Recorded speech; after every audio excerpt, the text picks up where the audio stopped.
এই দেখো বন্ধুরা, এটা হলো পদ্ম ফুলের টিউবার। না, স্থলপদ্মর বীজ। ভুল করে আমি টিউবার বলে ফেলেছিলাম।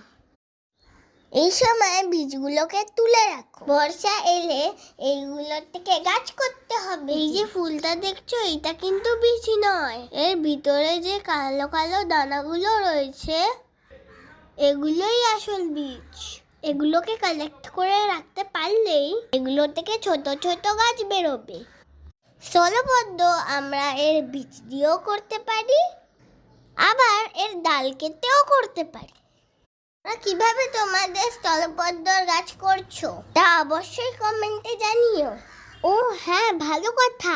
এগুলো থেকে ছোট ছোট গাছ বার করে আমি আমার সমস্ত সাবস্ক্রাইবারদের গিফট করব। এর আগের বছর আমি 5টা চারা গাছ করেছি। এবছর ইচ্ছা আছে আরো অনেকগুলো করব, এবং সেগুলো তোমাদের ছাদ বাগানে পৌঁছে দেব। তাই তো বলি, চ্যানেলটাকে সাবস্ক্রাইব করে রেখো।